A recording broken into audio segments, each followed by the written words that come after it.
नमस्कार। देश की सर्वोच्च पंचायत में लोकहित पर होने वाली चर्चा के कार्यक्रम संसद संवाद में आप सभी का स्वागत है। मैं हूं प्रीति सिंह। संसद के बजट सत्र के पहले चरण में राज्यसभा में केंद्रीय बजट 2020-21 पर चर्चा हुई।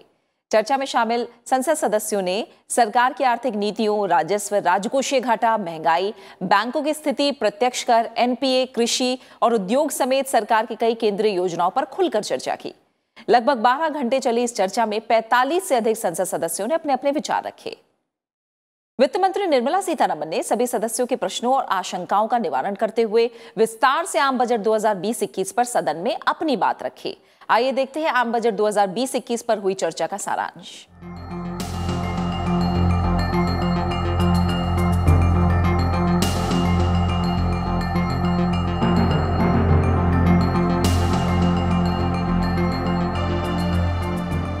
Now, Honorable Minister for Finance to respond.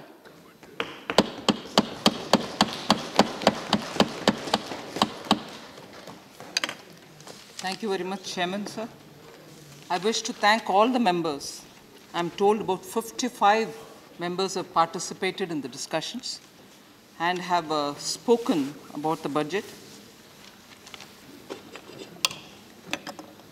I had stated from the beginning that my speech in the Lok Sabha was fairly long, sir, I admit, but it had so many things to say about because all of us in the ministry and the Prime Minister himself have spent a lot of time between July, when the budget was presented, and now to look at the various ways in which various sectors who have been interacting with us can be engaged with and also their aspirations met, because many of them were facing a lot of challenges. So in my reply, having heard many of the members and in my absence through the MOS taking the detailed notes, I'd like to respond to most of the speakers, sir. But of course, I'll go through some of the initial comments that I have to make about what is our economy briefly, which most of you all know, but I would take this opportunity to highlight. The nominal GDP of the country has increased from 2 trillion, sir, in 2014-15 to 2.7 trillion in 18-19, and it has reached 2.9 trillion by 2019-20. The macroeconomic stability is something which all of us will have to keep in mind. The averaging GDP growth has been at 7.4%, and inflation has been at 4.5%. And then, based on RBI estimates, the central government's liabilities have come down from 52.2% of GDP by the end of March 2014, that is, to 49.4% by the end of March 2019, clearly showing a healthy trend in terms of liability to the GDP. Now, with all this and also the various steps taken between July and now, the question often asked is, are there any green shoots? What is your timeline for recovering the economy? I'd like to point out 7 specific green shoots before I get into details of answers to some of the questions. The global sentiment, sir, is towards India in a very favorable mood, and that is seen by the investments which are coming from the foreign investors, which is continuing to show confidence in India. The net FDI flows is 24.44 billion, which was in April-November 2019-20, compared to 21.1 billion in April-November 2018-19. Second, the FPI flows, the net FPI flows in April-November 2019-20, sir, has been very positive at 12.6 billion, as against an outflow of 8.7 billion in April to November 18-19. The third is we've announced a national infrastructure pipeline, and in that we've already identified projects worth 103 lakh crores, for which 22,000 crores have already been invested in the National Infrastructure Investment Foundation Fund, which also has a subsidiary into which, and also the Indian Infrastructure Financing Corporation. So with this 22,000 crores and market being leveraged with it, we are sure that 1 lakh crore can easily be taken for the spending on infrastructure. So then the industrial activity has seen a rebound. And in November 2019, the IIP numbers have registered a positive growth of 1.8% as compared to the contraction by 3.4% in October 2019 and by 4.3% in September 2019. So the PMI manufacturing, that is Purchase Managers Index, has registered a steady improvement, increasing from 51.2 in November 2019 to 52.7 and 55.3 by January 2020. So it was 52.7 in December 2019, 55.3 in January 20.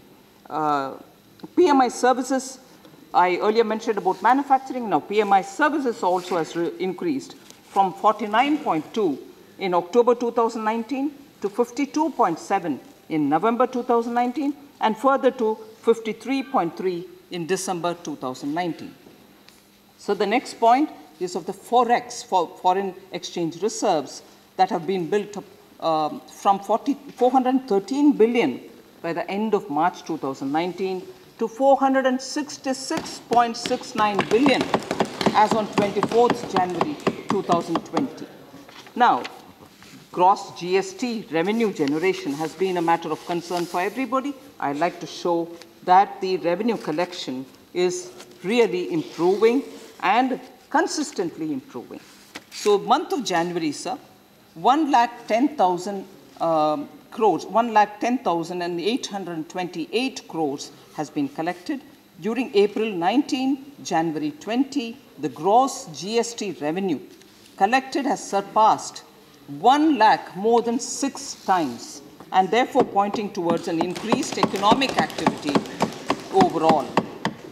Just to get specific, sir, November 2019 compared to November 2018, there's a 6% growth in the GST revenue collection. December 2019 compared to December 2018, 9% increase in GST collection. Come to January 2020 with January 2019, 12% increase in GST collection, sir, continuously. So November, December, January, we've seen a collection increase. And therefore, the negative growth which was seen in the GST revenue collection between September and in October has been overcome. Now we have 3 steady months of increasing GST revenue. So then I go to the 7th point of green shoots in the economy. There's a positive confidence on the Indian economy. The secondary markets continue to be upbeat, and the BSE Sensex increased by 5.6% up to 31st January that I'm speaking over end March 2019.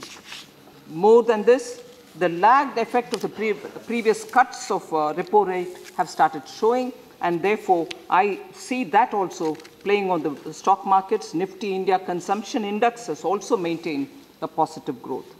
So then there are other indicators through which we can establish that there are definitely a lot of green shoots.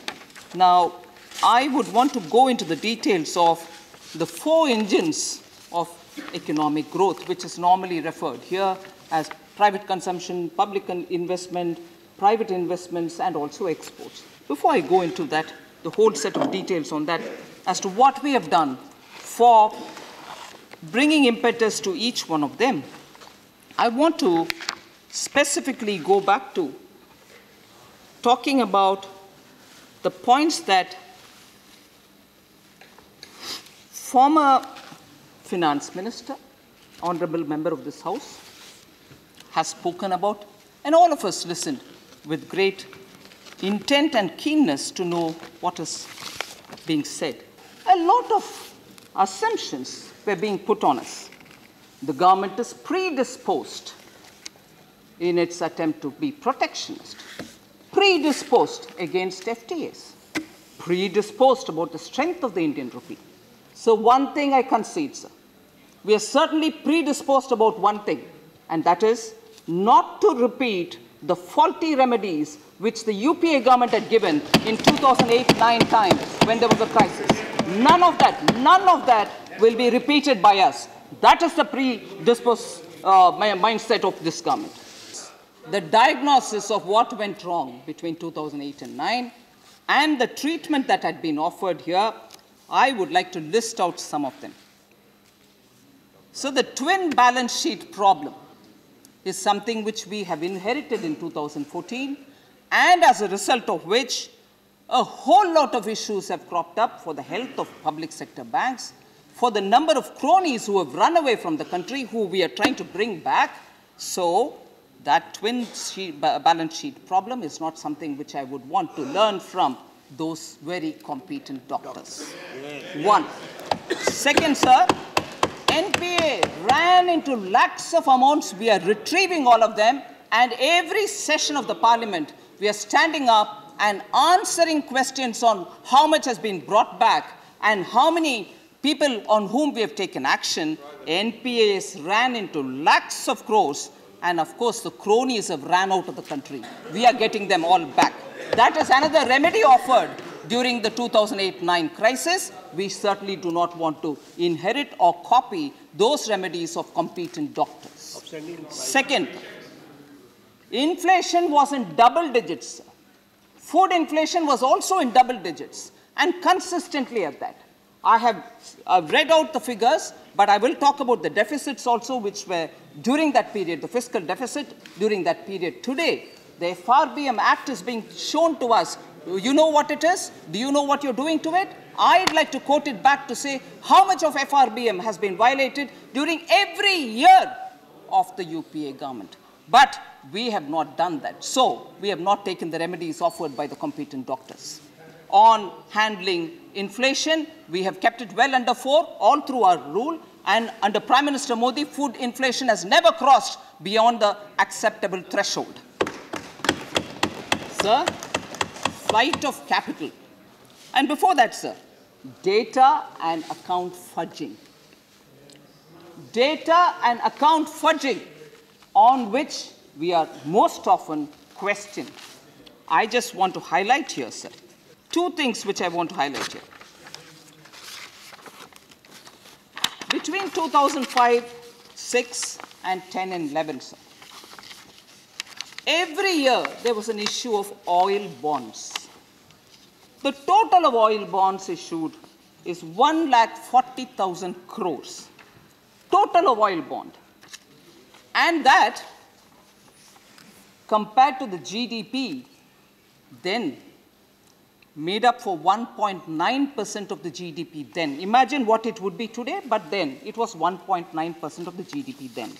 Even today, we are paying annually, every year, 9,900 crores on these bonds as interest. That was the total number of bonds, the value of bonds for which we are paying the interest. All right, governments borrow, we have to pay interest. Understood, sir. Government's liabilities on oil subsidy. This is where I think we all have to see when we are talked down to about fudging of accounts. Government's liability on oil subsidy, sir, was shifted to the oil market companies so that their books appear nice and they don't have any kind of too much of overload. And the oil marketing companies were kept with this burden that after we have come out in 2014, we are taking that also. Contrast that, sir. Contrast that to what we are doing now. This is the budget presented in 2020-21, sir. We have shown both in the expenditure profile and the budget speech what extra budgetary borrowings are and where does this question of extra budgetary borrowing, particularly from the NSSF for food security, is also happening. We've shown it publicly. We've not hidden it. nor have we hidden it even from the speech.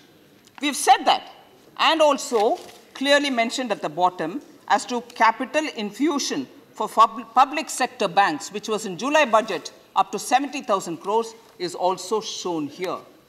We have not fudged any of these accounts. We have not pushed it onto oil marketing companies. We have not, kept our books nice and clean and pretty, but we've shown everything where they should be shown. And therefore, sir, very clearly, we need to understand competent doctors. Yes. So then, flight of capital. Flight of capital, sir. 2010-11, sir. If I have to read it in Indian rupees crores, 97,320 crores of rupees. 11-12, 1,65,146, and so on. Percentage growth over the previous year, sir,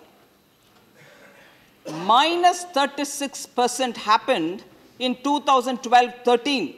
Literally, FDI ran out of this country between 2012 and 13, sir, minus 36%. And this is competent doctors holding the economy together. So then, we were told you have a predisposed mindset about FTAs. You don't want bilateral agreements, you don't want FTAs. Sir, the FTAs which were agreed during that time have been reviewed not just by us in the ministry, have been reviewed severally by several experts, have been reviewed by the much praised chief economic advisor, who is often nowadays quoted by the opposition benches. Even he has said that FTAs are harming many of us. It's all right, sir? And if FTAs drafted during that time, negotiated during that time, I appreciate Commerce Minister today who's spending hours on end on FTAs and the impact it is having on Indian industry. For negotiating such FTAs, sir, I would want to appreciate today's response in the ground for the competent doctors.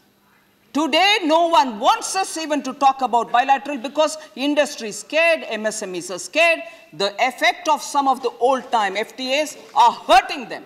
And I have no hesitation in saying that such people should have an interaction with those who have agreed with those FTAs, sir. Competent doctors again. Sir, then I'll come back. The country is accused today. Oh, harassment. Harassment is happening. Criminalization of, the acts, IT acts and so on. I'll just quote the example of one act, sir. I'll just quote one example. In 2014, I was a Minister of State in Finance. Since then till today, the number of amendments that 2013 Companies Act is going through, you can ask anyone in this house, anyone here and there, the amount of work one has got to do for cleansing the Companies Act passed in 2013, which has such a lot of criminal elements, till today, all of us are bearing the brunt. Sir, I was also told, oh, look, CIA today is telling you how to, remove criminalization from, the various acts. You must listen to them. I wish to say, sir, as soon as I tabled the budget, I went for a CIA forum and invited the CIA to say, please give me any suggestions which you want us to take up so that the criminal elements which have gotten into our statutes will be removed. I have offered it. Please do recognize that. Sir, I wish also to say this, that the defense budget is very poorly allocated. We've not given much at all. And the Ministry of Defense and the newly appointed COD, Chief of Staff, should all protest. Was mentioned in this house. They should protest was mentioned in this house. Sir, entire Defense Ministry was paralyzed. The defense of India was paralyzed. They didn't have an equipment. And look at the way bulletproof dresses were not available. Please speak. Sir, the CAG report, which says about bulletproof vests for the soldiers, relates to what has not been bought during their time. And I, when I was there, had ensured every soldier gets bulletproof. And what about Rafale? What about Rafale? Why didn't they buy it? Why didn't they buy it? So, having paralyzed defense of India, having paralyzed defense of India, it's very odd. A former minister wants the defense ministry to protest. I am shocked, sir, at the way in which governance is being treated. I am shocked. Toilets, Swachh Bharat Abhiyan. Madhya Pradesh example was given here, saying 46,365 toilets have disappeared. We were told that. I just want to say, sir, the state government of Madhya Pradesh has initiated a verification, formal verification process, and has responded to us to say, through the district collector, this is going on.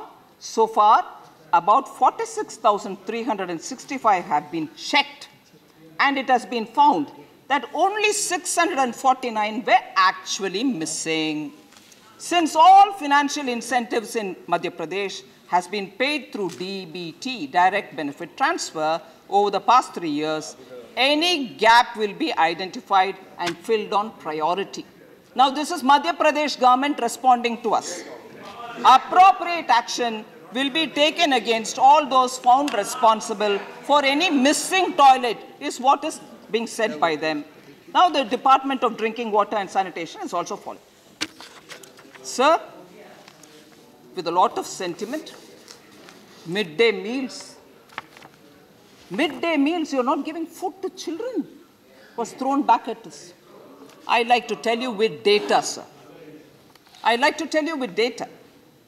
2018-19, the actual expenditure on that scheme was 9,514.34 crores. Our government has been increasing allocations at every stage. We have kept BE for 2020-21 higher than the BE of 2019-20. So I'll come to the deficit, fiscal deficit related data, sir. It's very important.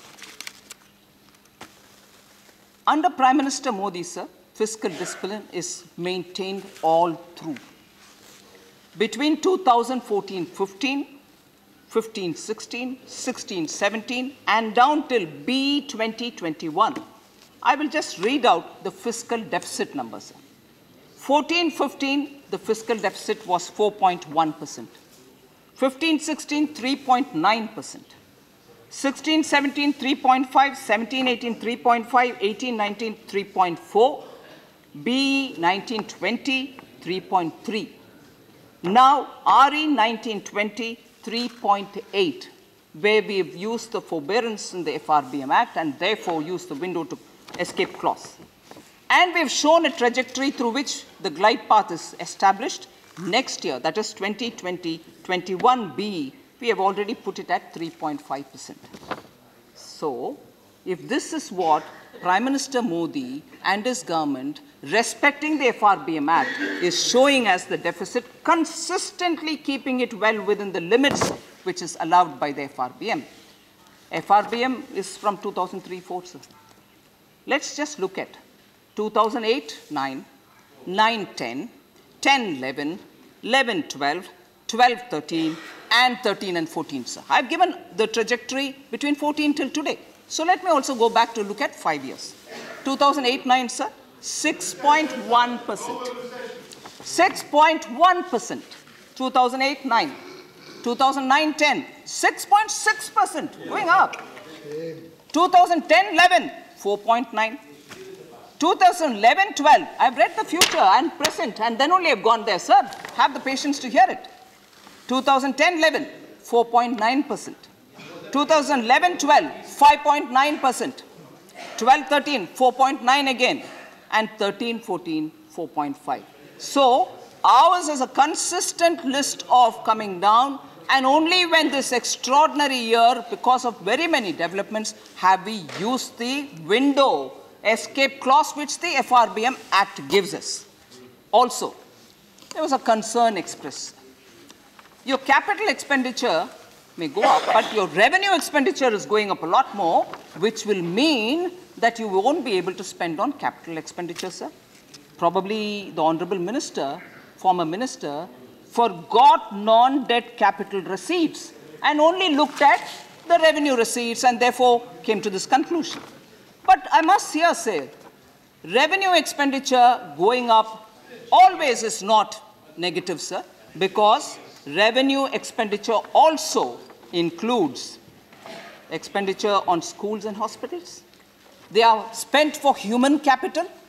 And also, in Government of India, all centrally sponsored schemes, which total to 3.4 lakh crores, are booked under revenue expenditure.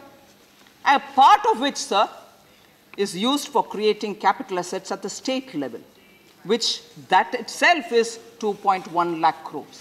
So if of the revenue expenditure, which is centrally sponsored schemes, 3.4 lakh is going, 2.1 lakh is going for capital building. There is no way in which capital expenditure is coming down. In fact, I'd like to highlight the fact the overall expenditure of Government of India is gone up by 16.5% when we need this expenditure now, given the situation. And this figure is actual versus the RE, 18-19 actuals versus the 19-20 RE. And the capex has gone up, that is BE to BU, I'm comparing, 21% has increased. Capital expenditure has increased by 21%. And yet, more importantly, sir, maintaining this fiscal discipline, we have kept the fiscal discipline but not cut down. On the contrary, increased on capital expenditure. That is a specifically typical thing which I want to highlight of how governance is given importance by Prime Minister Modi. Capital expenditure has not suffered. Fiscal deficit has not been let loose. We are managing both. And that is the discipline which I want to be recognized. Sir, there are a few more points which I would elaborate on the way in which the government has looked after the MSME sector. We have arranged for a credit guarantee trust, fully guaranteed through a credit guarantee trust, a quasi-equity which we can provide for MSMEs. Although given as a quasi-equity, the MSME sector can use it and raise loans with it and also be able to perform better. Also, we have ensured that the turnover threshold above which companies have to get their books audited, their accounts audited, has been raised from 1 crore to 5 crores so that MSMEs can have a bit of a relief given to them. Sir, also, we have raised the customs duty, making us appear as though we are protectionists, raised the customs duty on several items which are made successfully and in good quality by our own MSMEs. We don't want these commodities coming into India, and they are not raw products, they are not inputs, they are not intermediary goods, they are final finished products which consumers buy. Instead, if they bought it from the MSME, it will certainly help, and therefore we've raised the customs duty on those items. Sir, further, we have also made sure that a scheme of 1,000 crores will be anchored by Exim Bank together with SIDBI so that pharmaceuticals, auto components, and certain other such MSMEs can benefit from these. And finally, there shall be a national logistic policy which will help the e-logistics market. We will have a single window. Employment generation will be made sure by that and making MSMEs competitive, sir. आप देख रहे हैं केंद्रीय budget 2020-21 पर राज्यसभा में हुई चर्चा का सारांश। वित्त मंत्री निर्मला सीतारमण ने बजट सत्र के पहले चरण के अंतिम दिन आम बजट पर हुई चर्चा का जवाब देते हुए कहा कि हमारी सरकार ने देश के विकास के मद्देनजर बहुत ही स्पष्ट लक्ष्य रखा है। देश के बजट के 3 आधार हैं। पहला महत्वाकांक्षी भारत, जिसका केंद्र बिंदु कृषि, जल और स्वच्छता से संबंधित है। दूसरा है आर्थिक विकास, जो उद्योग, वाणिज्य, रोजगार और निवेश अर्थव्यवस्था की अवधारणा पर केंद्रित है। और तीसरा है जिम्मेदार भारत, जो महिला, बाल कल्याण, संस्कृति, पर्यटन, पर्यावरण और जलवायु पर आधारित है। उन्होंने कहा कि सरकार ने अपने कार्यकाल में वित्तीय अनुशासन बनाए रखा है। साथ ही कहा कि मुद्रास्फीति पर नियंत्रण होने से खाद्य पदार्थों की महंगाई नहीं बढ़ी है। वित्त मंत्री निर्मला सीतारमण ने कहा कि सरकार ने अर्थव्यवस्था को मजबूत करने के लिए कई महत्वपूर्ण कदम उठाए हैं। उन्होंने जोर देकर कहा कि हमारी सरकार गरीबों की सरकार है और गरीबों के जीवन स्तर को उठाने के लिए प्रतिबद्ध है। इसलिए हर घर तक बिजली, पानी और गैस जैसी जरूरी जरूरतों को तय समय में मुहैया कराने का लक्ष्य रखा गया है। इस अंक में बस इतना ही। फिर हाजिर होंगे हम लोकहित के किसी मुद्दे पर उच्च सदन में हुई अहम चर्चा के साथ। तब तक के लिए इजाजत दीजिए। नमस्कार।